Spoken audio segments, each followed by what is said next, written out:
Hello, iChurchers. It's Dan Morrell here, a media for ministry consultant working with the iChurch team, and I'm here to give you some tutorials on how to navigate around and edit your iChurch site. Today is a follow-up from the last two tutorials, which was Pages Part 1 and Pages Part 2, because today we're going to be helping to put your mind at ease, really, and help put your mind at rest to make you feel more confident in having a go at lots of different bits and bobs that iChurch has to offer. And the way we're going to do that is by telling you of the ways and the easy ways that you can rectify mistakes that you make or just make changes, undo changes that you've made to your website, because they're all very easy to do, and there's lots of safeguards that both iChurch, WordPress that your site is built on, and even your own web browser put in place to make sure that you don't make too many or any even mistakes. So we're currently on a test page at the moment, just this tutorial page, and you'll see I've got a bit of text underneath which says hello everyone.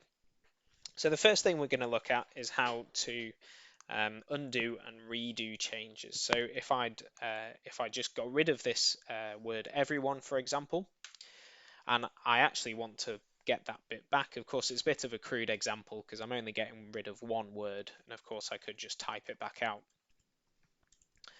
But if I got rid of the word, or if maybe I had a whole paragraph and I got rid of it by accident, then I can do one of several things really. I can click this undo button here. So this is kind of a backwards arrow because it's saying I want to go back to what something was before. If I click that, then everyone reappears. If I want to say actually I want to undo that again, so I want to go back to when everyone didn't exist, which is actually going forward again, then we click the redo and that goes back to there. You'll see there's a couple of keyboard shortcuts just next to it as well. So we've got Control Z here. If you're a Mac user, it'll say Command Z. But for a a Windows user, we're holding the Control button down and pressing Z. If we want to redo, you'll see it's Control Shift Z. So hold Control, hold Shift, and then Z, and then we've redone that change. So that's just a way we can quickly undo and redo the changes, any changes that we've made.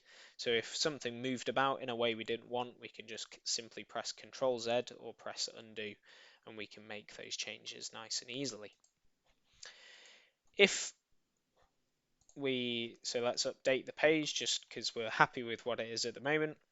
If we got rid of all this text and we for some reason either weren't able to undo it or we forgot to update our page, so I've made some changes here because I've got rid of the words hello everyone, but I've forgotten to click update. If I pressed back, so say I thought I'd finished, you'll see I've got a warning up here that says this page is asking you to confirm that you want to leave. Data you have entered may not be saved.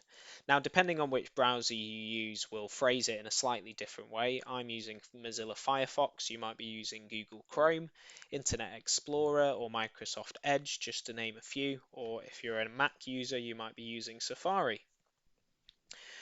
But the principle is the same. Do you definitely want to leave the page, or do you actually want to stay on the page? So leave the page is, no, I deliberately didn't want to save those things, so I'm going to leave the page and go back because that was the button I pressed up here. Or actually, thank you Firefox for stopping me from leaving the page. I'm going to stay on the page, make those changes by clicking update, and then I can click back and away I go. So that's a nice safeguard that is kind of a mix of WordPress plus your browser that is making that safeguard for you so that you're not having to run into any difficulties. The other way that we might want to make changes is by reviewing the revisions, it's called. So obviously a revision is something that's been revised and changed, and WordPress actually saves those for us.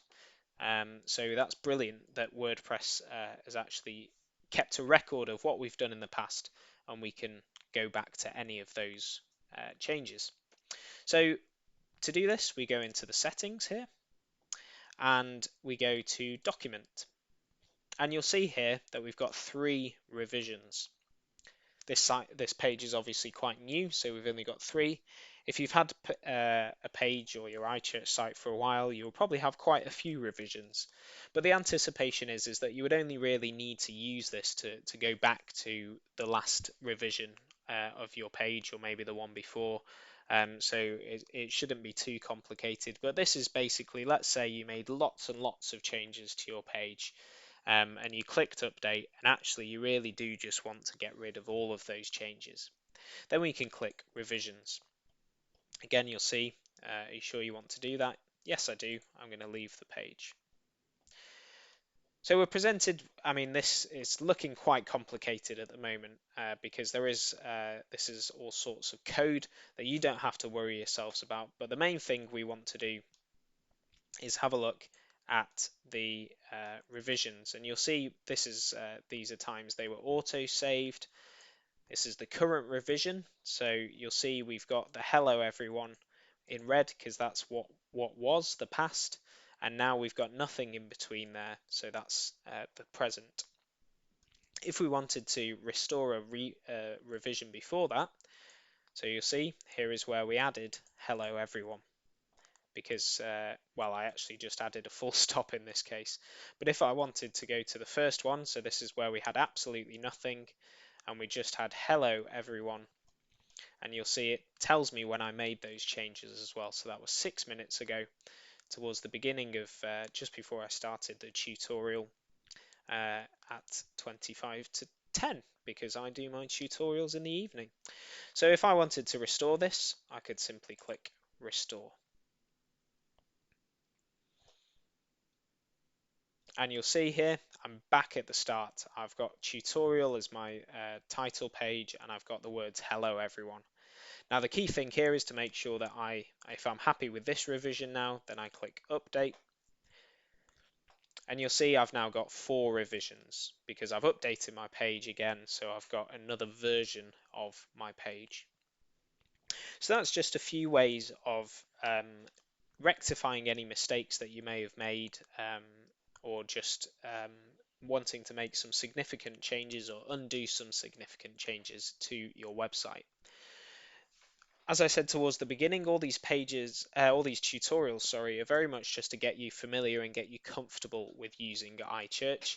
It can be a very daunting task to begin with, and sometimes can feel quite difficult.